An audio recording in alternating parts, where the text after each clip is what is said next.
individuals that are in the Bayside area and just some of the concerns that have been raised about conditions. And so I wanted to just ask if there are any thoughts that fellow committee members have about what they've been receiving. But I also just have a few questions, and this would probably be for either the chiefs or for staff, just in what are some of the ways in which we're addressing this. So I think my first question, and then I'll also pause for committee, would be to Chief Du Bois. And I know we have gotten a lot of emails about what individuals are seeing, especially around Portland Street. And I don't know if you have seen an increase in calls for service, if you've had any increases in arrests for the activities that are being reported, but I will just give you a moment to share your updates. Sure. Whole bunch of thoughts. There's definitely an increase in activity there. So we've had, just in comparison, officer initiated calls they're up 38% from 2022 and 20% from 23. So year to date, so just the first 4 months, we've had about 1,450 initiated activities there from officers. Last year was 1,200, and in 22 there was 1,044. So there's an increase, and arrests are up 69% from 22 and 19% from 23. And just keep in mind, with all the Attorney General protocols, arrests were down significantly, the few years ago after really the COVID stuff. So it's getting back up to like pre-COVID activity for the police department. We have a dedicated detail assignment 7 days a week from noon to 8 p.m. We call it the Bayside detail. That's been going on for years. We changed it when we had all the encampments to also address all those locations, just to have a presence. And as a result of a lot of the complaints that we've had lately, we're going to double that effort and just have 4 officers. We typically have 2 for the 8 hours. So we're going to increase that for more of a presence to address some of the quality of life issues that we're seeing pretty regularly. But, in all honesty, the enforcement aspect is just one piece of the puzzle here with what we're seeing down there. But there is an increase, with the nicer weather and the warmer weather. And, there's a lot of activity down there on a daily basis in a lot of different ways. A lot of service providers are down there on the sidewalks. I know we contact DPW quite often to clean up a lot of debris and trash on the sidewalks down there. So we work with the other departments also, just addressing all the concerns that we have. Great, thank you, Chief. So with the increase in the detail and having 4 officers down there, are any of the officers doing like the walking patrols and in cars? Is it primarily in cars? I'm not sure how they're able to navigate all those different spaces. Yeah, both. They're there for 8 hours, so they have cars because they'll check other locations. They'll go out to the HSC if there's not somebody somebody assigned out there. They do travel around a little bit. That's why we doubled it up. So we're going to have 2 that are just really going to stay in the Bayside area like we had traditionally done. And then the other 2 will kind of rove around a little bit. They do a lot of interaction with people. Those details they're pretty active, but they do a lot of interaction. They'll move people that set up tents or block the sidewalks. I guess just, from just perspective, pulling some stats. In 2013, drinking in public, there was roughly 341 arrests in 2013. In 2023, there was 13. And also at that same time, that same time frame, so 2013, citywide, we had 277 overdoses that we responded to. In 2023, we had 527. So what you're seeing down in Bayside is the transition from drinking in public to all the more serious drug use, which is talking about the needles that we were talking about. and what's happening down in that neighborhood is, you know, a big part of what we're seeing. It's definitely changed, you know, over the last 10 years as to what's happening, which is part of the, you know, the activity that we're seeing, obviously. Thank you, Chief. And for Chief Gautreaux, for your mobile medical outreach, can you talk a little bit about just the response that your team is seeing in Bayside? Have you had an increase in your service calls as well? What type of responses are they reporting to? Sure. So the mobile medical outreach, they actually kind of are very similar to what Mark's outreach staff do, where they're not responding to emergency calls per se, but just kind of out there, out in the public. And now that we don't have the large encampments, that's where they spent a lot of their time. They are just patrolling certain areas.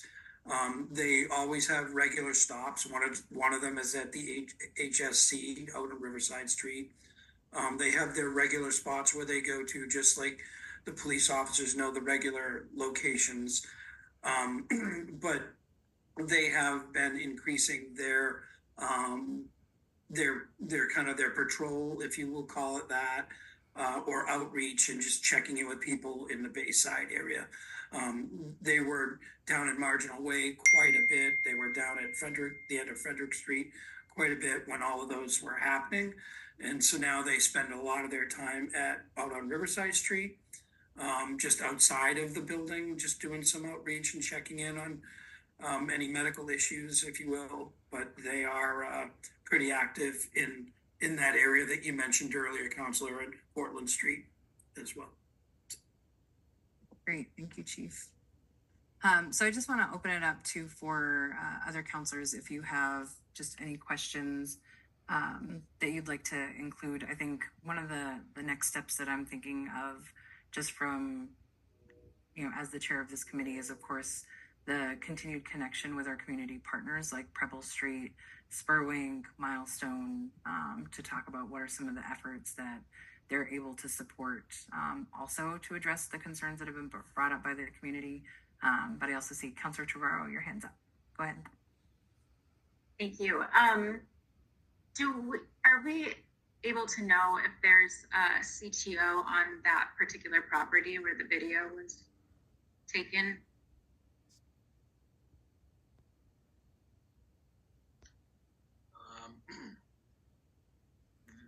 That video that you're referencing, I think, was over a course of a couple months. Okay. You know, we've dealt with the owner of the property pretty regularly. I don't know if they've trespassed people off the front steps there. They do occasionally down there, not a ton though. It's not a significant activity. Okay, because I mean, I guess, you know, as a city councilor, when you're met with a video like that, I mean, my first question is like, what are the proper channels that somebody should be utilizing when this is happening on their property? And, you know, I don't know from watching the video whether those channels were pursued. I'm just curious, like, what would, you know, if your police detail were in the area and saw that kind of stuff going on, what would happen? Would they approach people, or would it be up to the landlord to call them, or, you know, what would happen? Yeah, I mean, it's all situational. So for instance, we could criminal trespass people off his front steps and they can stand out on the sidewalk in front of the front steps. So it's not really a very effective tool. They can move to the next doorway down. So it's really more addressing the core problem there.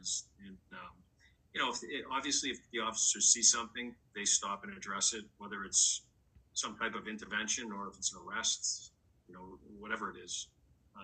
You know, it's just really difficult to have a 24-hour presence down there to see everything that's going on.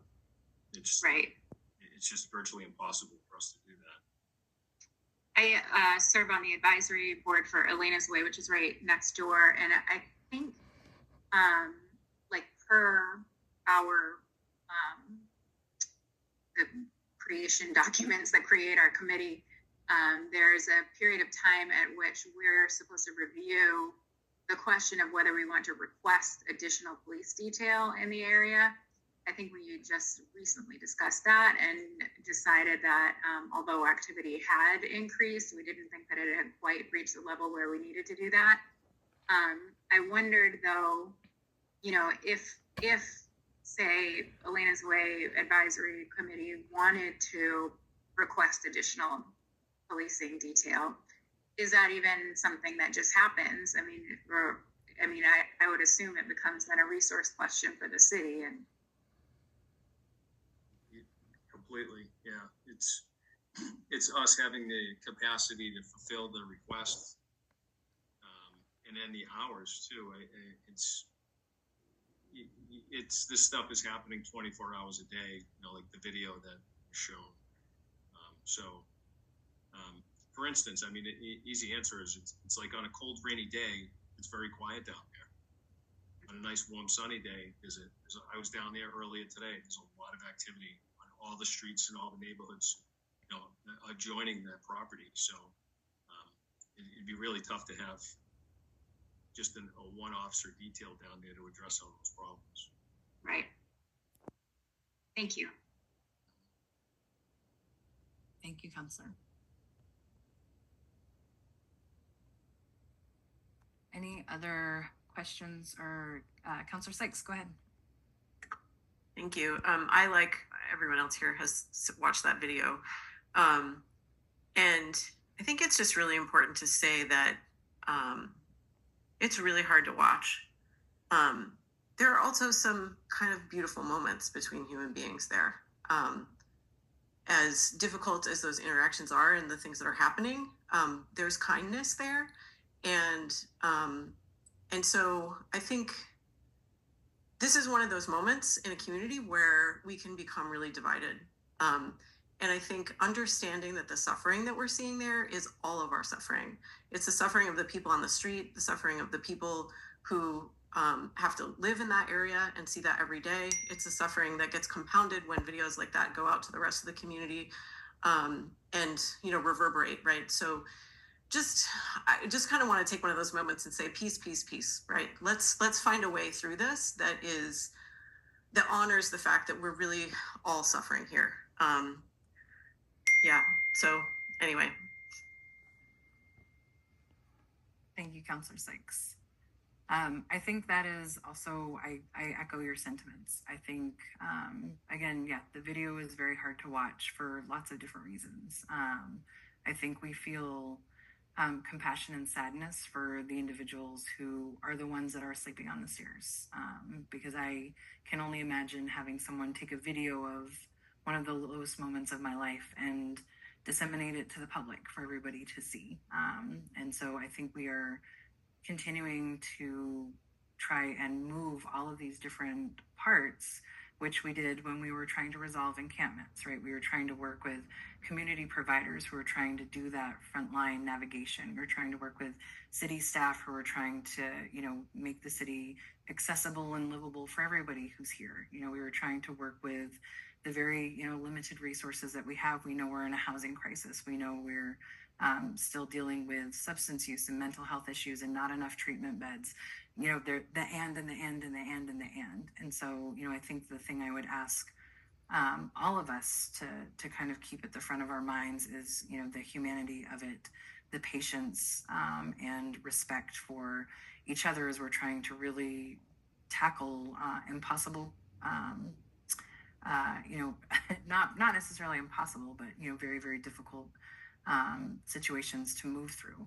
And so I think the place of this committee and being able to address this is to do the work that we've set forward in our work plan, to keep this connective tissue, having conversations, to have updates from staff, to know what staff are doing. I think it's really, really challenging to have that 50,000-foot view as a member of the public, to know the PD are doing, their work and having this direct outreach. And as the chief mentioned, every interaction is different. Every situation is just very different depending on the individual. And with the work that, the mobile medical outreach does in making making connections with these individuals. I think I remember Councilor Rodriguez, you had said in a meeting last year, when we're talking about, working with these individuals, is you have to build trust and you have to build relationships and meet them where they're at, and then start to work on, making these changes. And so I don't want to in any way dismiss the concerns that are brought forward. We hear you. We definitely recognize the critical nature of the situation, and are committed to working with our staff, with our community providers, to really continue to move this forward. But also, it will take time as we're trying to open additional treatment beds. Councilor Sykes, you mentioned there are other sober houses that are opening, in your district. So there are pieces that are moving, but it is a very slow and challenging process. But continue to please provide us with your feedback and your outreach, and we'll continue to try and work with all of these different parties to address it as quickly as we can. Mayor, I see you have a hand up. Yes, I do. I'm sorry. I have to rise and just react. I appreciate the articulation of this balanced approach, but I'm troubled. And I'm going to speak for the neighborhood for a minute. They have to live with it. I can contemplate this in an abstract fashion, but they have to live with it. That's their stew. They walk that neighborhood. I don't know how I'd feel as a father having to traverse that space with my daughters having to go off to school. I don't want to lose sight of that. When they're racking a handgun, I'm not sure outreach is the answer. Okay? When they're injecting somebody into a vein or an artery in their throat, I'm not sure therapy is the appropriate answer at that point. I think we have a responsibility to meet the public safety challenge, and in doing so, direct people if necessary. But I don't want the neighborhood to feel like we're trying to create some equity balance here, that everybody's needs are being met as we approach it. I think we have a responsibility to meet needs. We have a responsibility to our residents and their safety, because it's their home. I can talk about it in the third person because I'm out here in North Deering. I don't have that problem on my street.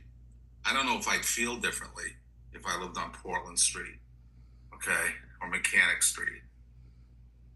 I just don't want to lose sight of that, balance is important, but reality trumps balance once in a while. I just want us to bear that in mind as we consider what we're doing moving forward. That's all. I appreciate what both chiefs are doing in the neighborhood. And I know the city manager and I have been meeting with Preble Street to try to engage them to assume responsibility for the safety in the street. And I think that's a critical piece, but I want people to get treatment, but I want people to be safe first. So that's my comment for this evening. I'm troubled, if we lose sense of that primary duty in our discussions. That's all. Thank you, Madam Chair. Thank you, Mayor.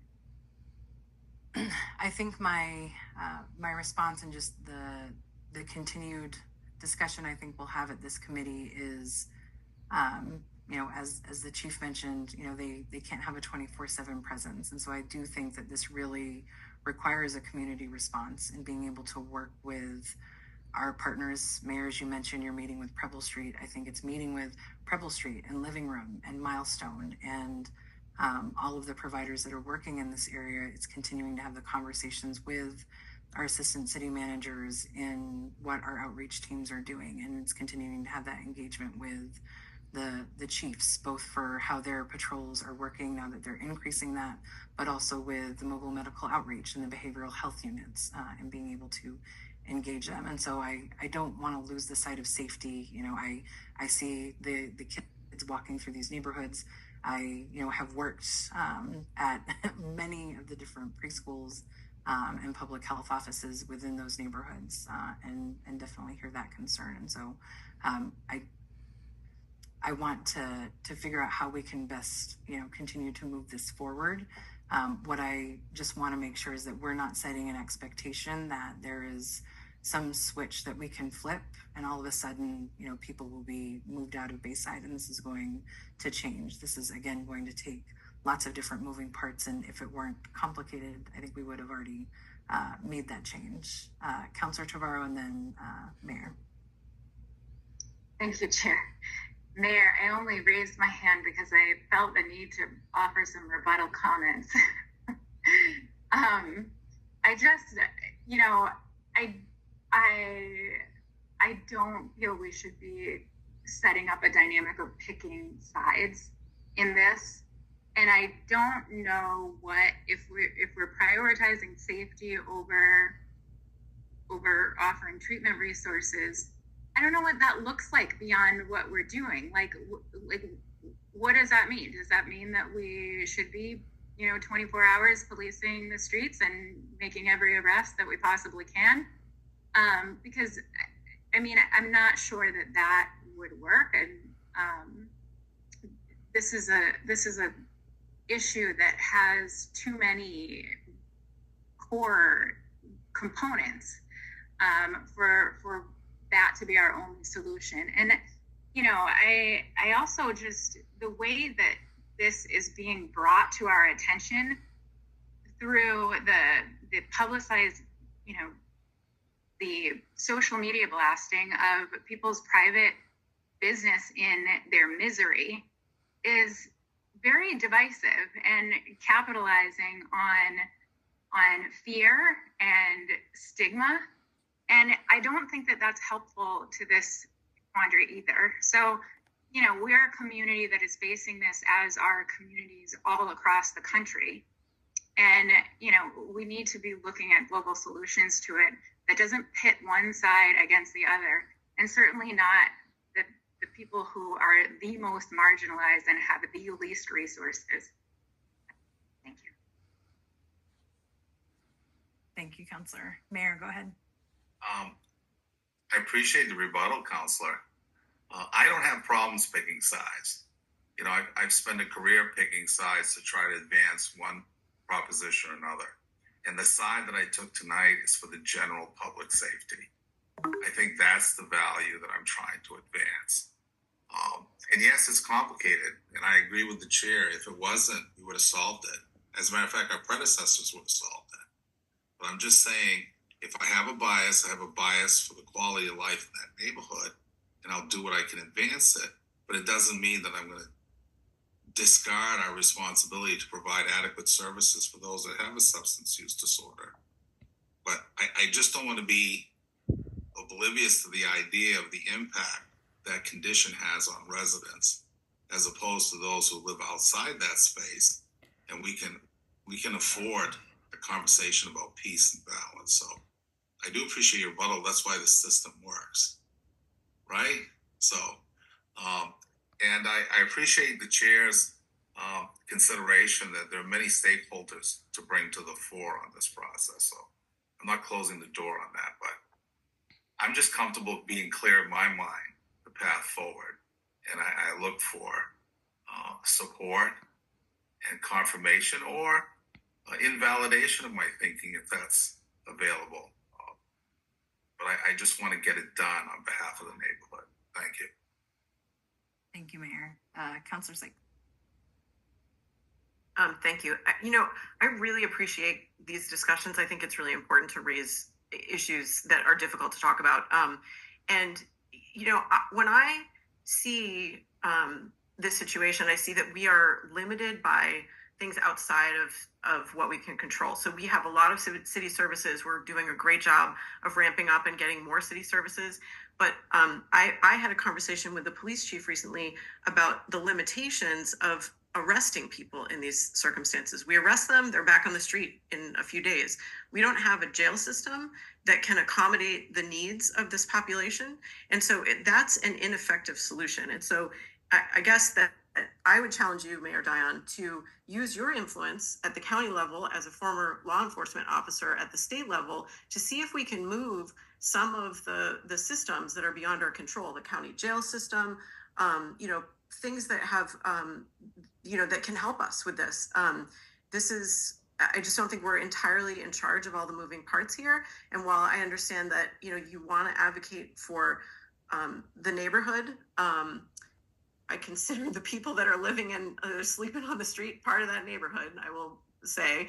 But if you want to do that, then I think that I would just ask what is your plan then? I mean, do we just sweep them all up, arrest them? I mean, is that what you're calling for? That's what it sounds like. And from what I can tell, we don't have the kind of, carceral system that can even handle that kind of an approach. So.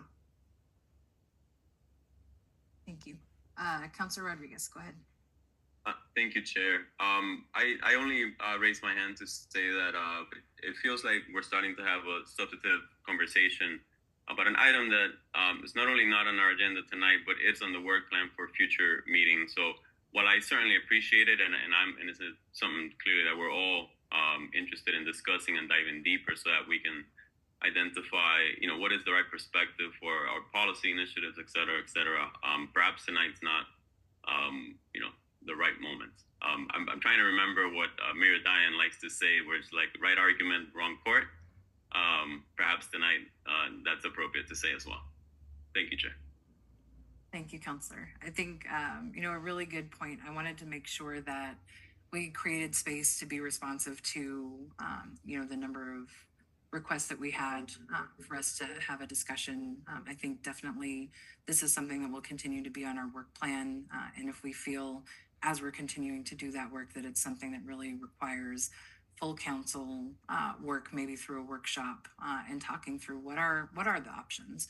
And I think that's something for us to continue to have discussion, but I wanted to make sure we created some space for that tonight. But I think that is a good reminder, if we want to make sure that this really truly does have the public engagement, that it gets advertised the right way, that we do give the public an opportunity to participate and be part of that conversation. Mayor, I will call on you and then we will wrap up this topic so that we can make. I'm just coming out. I'm not going to say another word about this topic. I just want to say I completely agree with the good Counselor Rodriguez. It is the right question in the wrong form. So, touche, Counselor. Excellent. Thank you all for the discussion. I really appreciate it. As Councilor Sykes mentioned, we have to talk about the hard stuff too. And I think this is a really good start to that conversation.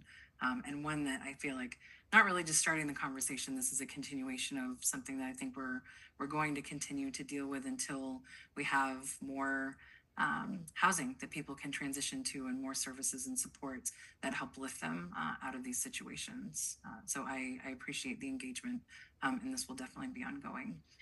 So with that, I will bring this topic to a close, and that brings us to the end of our agenda, just before 7 o'clock. And so if there are no other questions or comments, I will take a motion to adjourn. We have our next meeting coming up May 14th. And so that will be in about 4 weeks. And we will keep an eye on our good finance committee work as well as we move everything forward. So I will entertain that motion to adjourn. Still daylight out there. So for adjourn.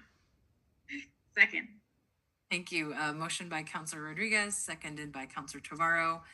We will go ahead and take a vote. Councilor Trevorrow. Yes. Councilor Rodriguez. Yes. Councilor Pelletier. Yes. And I am also a yes. We are adjourned. Thank you so much to everyone in the public who attended, to staff for giving us your time this evening and your education and information, and to my fellow councilors and mayor for joining us in this committee meeting. We will see you next month, but thanks so much and have a great night. Good night. Thanks, Adam. Appreciate your help, buddy.